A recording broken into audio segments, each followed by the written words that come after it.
Robert Thompson with TAAN TV, the African American Network. I'm here with my favorite all-time mayor Oh, in the no. whole wide world, Kwame Kilpatrick. How you Hey, doing, Mr. Kilpatrick? I'm doing good. I'm doing real good. So what brings you to this event? We were at the Black Agenda Movement. Yeah, what brought me here is I was asked by my friend Angie Stanton King to come by and be a part of it. I'm glad I did.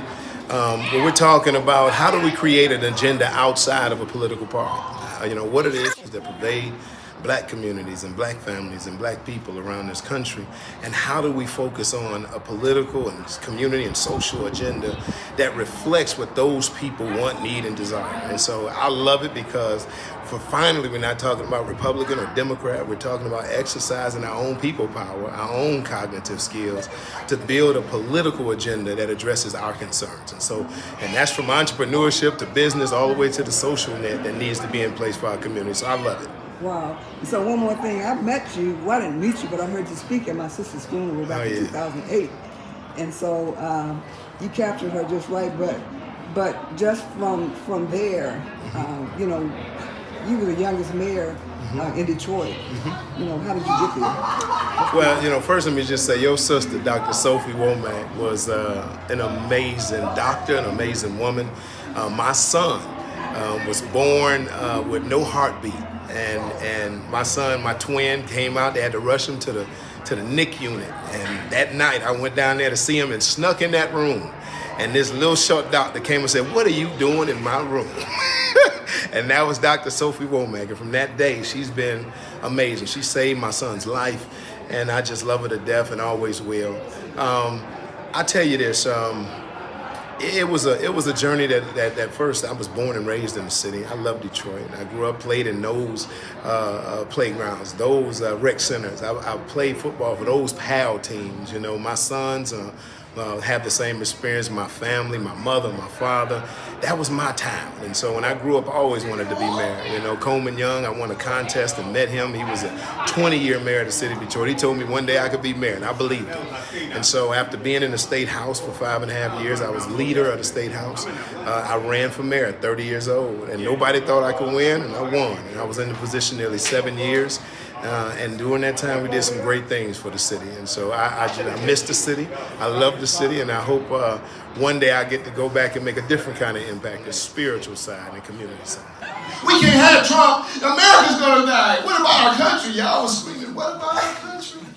The man came on TV, listen, I'm not a Republican either. But the man came on TV while I'm sitting up in the prison with a 28-year sentence, surrounded by non-violent drug offenders, cats that ain't never had no money. I asked a guy with life, been there since he was 20, he's 50 years old, what's the most money you ever had? He said, I had like 5-6 bands. Wow. The man got a life sentence, he ain't never had number $6,000 in his pocket. And Trump said the FBI is the most corrupt organization in the world. And it was black faces coming across ABC News saying, I trust them more than I trust Trump. It was a moment to seize for our community after they done put dope on all your daddies and uncles and brothers and cousins. After they done locked up and made all this. But you can't seize it because you love the system. I'm personal now, self-incrimination. I used to play y'all because y'all love the system. I ran the Michigan statewide campaign for the Democrats. All I had to do was make y'all mad at white folks. I can get whatever I want out of option. I put together a couple commercials, put a nice little mail piece together, and y'all coming with me. I wasn't supposed to win my re-election. All I had to do was make the dude I'm running against the devil. He gonna take something from you. He's the devil. He gonna take Detroit. He gonna do this kind of stuff. I don't need you to like me. I just need you to hate him. The system is designed to make you hate what you should draw nearer to. And as long as this brother hit that word love. So first, before you do away with all of this fear and everything, you got to decide, what do you love? Because what you loving might be based on fear. And you can't get rid of the fear until you fully accept, I love these people. I trust a white mayor more than a black mayor.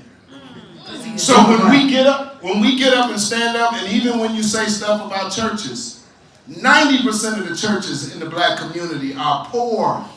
But they don't show you those, the ones that's down there feeding people, homeless, making their own check, losing their own houses. They show you Jakes. They show you Creflo Dollar here.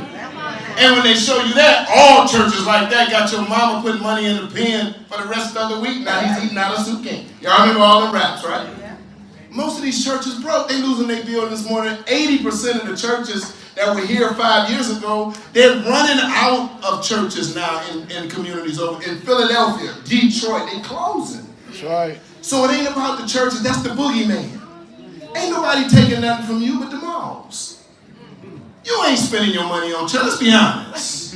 You spent your money in the car dealership, at the jewelry store, at Foot Locker.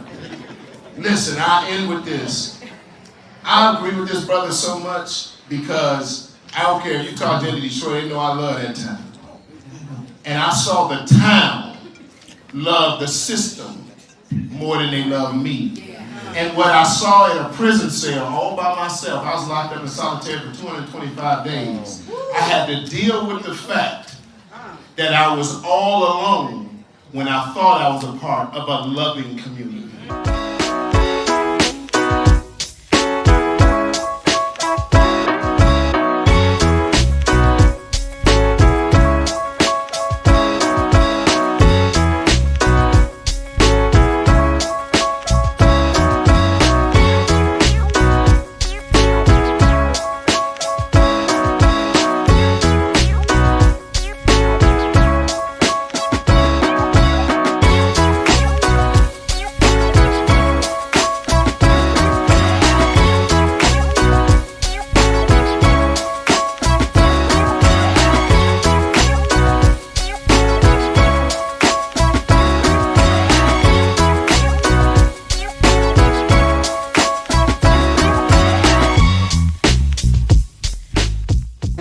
I'm Kwame Kilpatrick, and you're watching TAAN TV.